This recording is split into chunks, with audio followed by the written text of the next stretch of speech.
Good morning. It's Wednesday morning, so it's time for your weekly dose of RHI.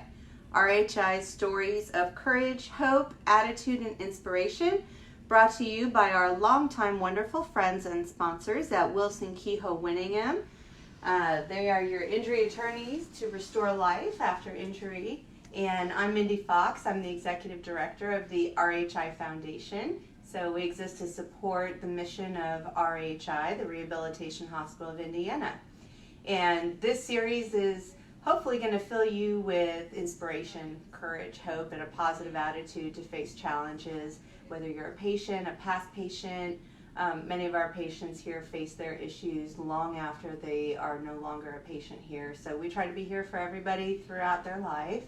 And we can't do it without the gifts of our donors. So if you would like to make a gift in honor of our guest or a past guest, or just to support the awesome work that we do here every day, please click on the link and make a gift. Every dollar helps us. That power of philanthropy is what makes it all happen. We can't do it without you. We are a nonprofit hospital.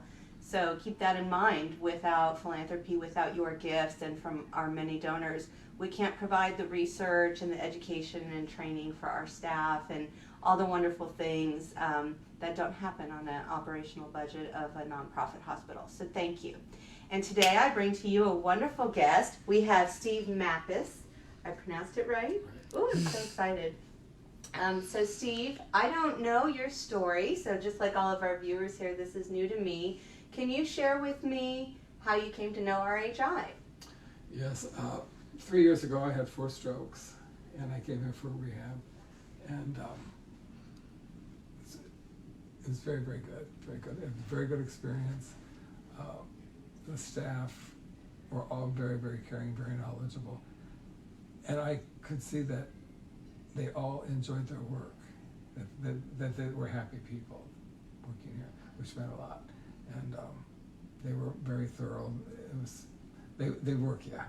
Mm-hmm. I mean, I know one day I got my schedule. I had a therapy at 7 o'clock on a Saturday morning in the kitchen. I was in there cooking at 7 in the morning. I'm never up at 7 o'clock in the morning. So, but and that's about it. So you had 4 strokes at the same time? They were within 3 or 4 days. Okay, so you did. It was pretty much treated as an episode. Yeah, it's what I had. I had cerebrovasculitis. I had the herpes zoster decided to return and settle in my brain, and that caused the strokes. Okay. And then I lost some of my left, my balance and stuff, but I'm doing pretty well. I'm doing very well. So you were here as an inpatient, yes. Then? Mm-hmm. You stayed here. How long was that stay? I was probably here about a month. So yeah. About 4 weeks, yeah. About a month. Okay. And then I went to the other facility, outpatient. Oh, our Northwest Brain Injury Center. Okay. Mm-hmm. And during those 4 weeks, what kinds of therapy were you getting? Did you get OT, PT, speech? I had OT and RT both, and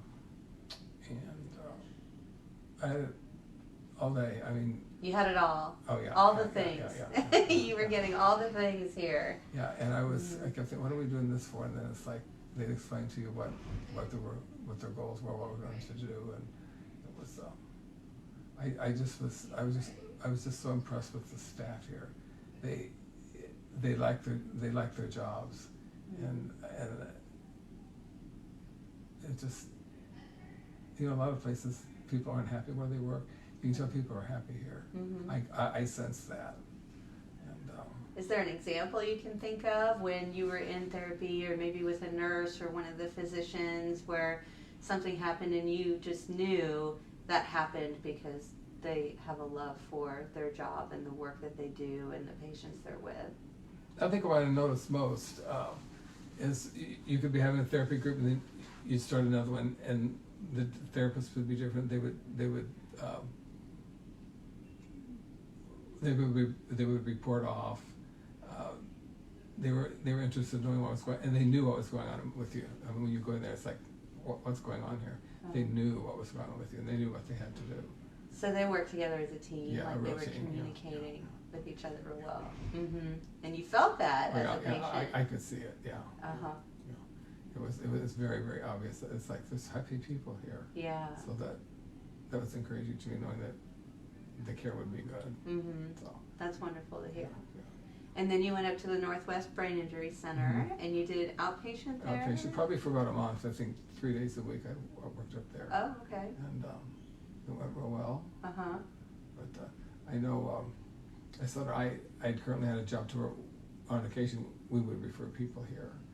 And I never knew anything about it. You know, I was referring people to a place that I didn't know anything about, but it's I was real impressed when I got here. Why it's like, wow, it is okay.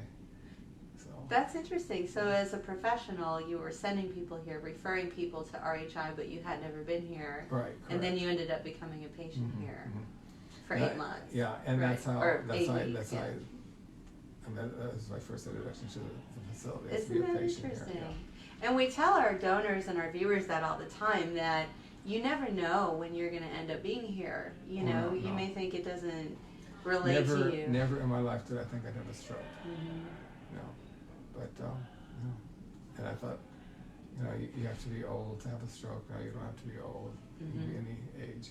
And then when they started talking about the rehab, I thought, I'm not doing rehab. Rehab is for old men that have strokes. And I thought, yeah, you're an old man, Steve, that's had a stroke. So are you going to get into the therapy? Or are you going to lay in this bed the rest of your life? And it's like, there was no choice. Right. And it's like, to live my life in a bed, that just wouldn't work for me at all. So I thought, well, you need to get with the program, and that's what I did. Right, right. And I walked out here with just a cane. Did you? I was convinced I was going to walk out with nothing, but I thought, no, let's rely on a cane for balance. Let's walk out here and then fall on your face. It didn't make any sense. So, right. But, what a wonderful recovery. I did do well. I did do well, and you just you just have to work with them. I mean, they're professionals. They know what they're doing, and you have to get into it, or you're out of it. That's the way it is. And I chose to be well. I thought, I'm not going to lay in this bed the rest of my life, so let's get going, and that's what I did.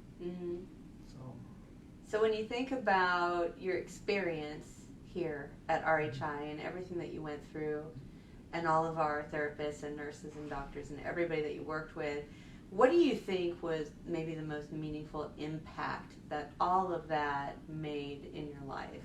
When you think about how that benefited you, what kind of impact it had on you, RHI? Well, I think the impact it forced me to deal with my mortality, and it was I don't think I know what you're asking, what you're wanting.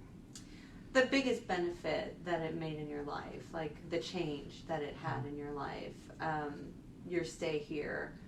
What I know you were saying that you were happy you were able to walk out with a cane. So that was obviously one of the impacts that it had in your life, was it helped you to walk again with just the use of a cane. And I got my left side back and and everything. So that was the one time I couldn't walk. I learned to walk again. And there's times that I was complaining about the limp and this and that, and it's like, now you're walking and you're talking, you're very functional. I'm as functional as I used to be, but just on a slower pace, so much slower pace. I can do what I used to do, but it takes twice as long to do, but it's okay.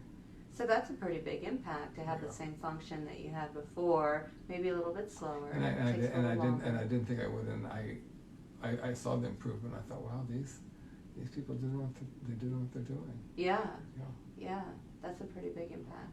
Yeah. Okay, and all of that doesn't happen with the little small operational budget that we have, because we are nonprofit. We do sometimes $1 million in charity care every year. So to get the best clinicians, to get the best therapists, to get the best physicians and nurses in rehabilitation, and to make sure that they're educated with the best possible treatments and interventions and care, and that's being translated into their clinical care of their patients. All of that wonderful stuff that you've received happens because we have philanthropy. We have donors that help us fund all of those things. So if we have donors that are watching this, what would you want to say to them, knowing that that level of care that you received and the impact it had in your life wouldn't have happened without them and their gifts? Just encourage them to continue giving, because I wouldn't be where I am right now, I'm sure. And these organizations do take a lot of money to run. And Yeah. if you don't have the funds, you have nothing. Mm-hmm. So It made a huge difference for you in your life, didn't it? It did, very much. And you didn't see that coming. No.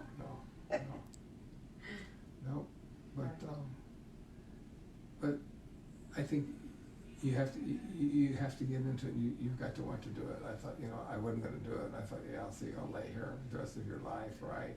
Mm-hmm. So I thought, well, get with it. And I just, when we do something that sets a 5 or 10, instead of 10, I'd do 15.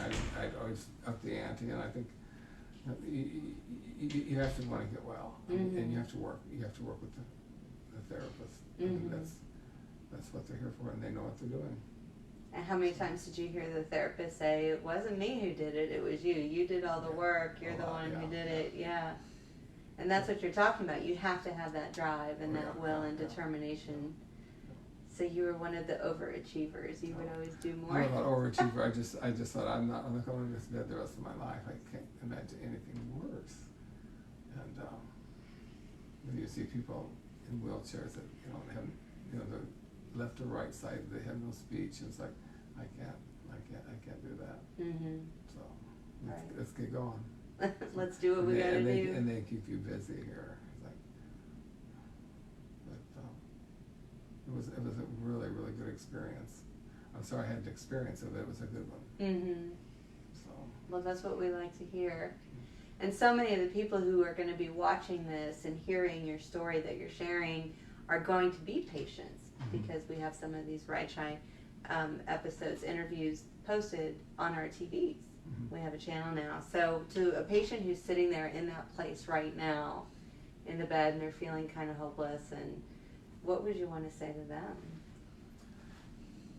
Get moving. Do whatever you can as much as you can.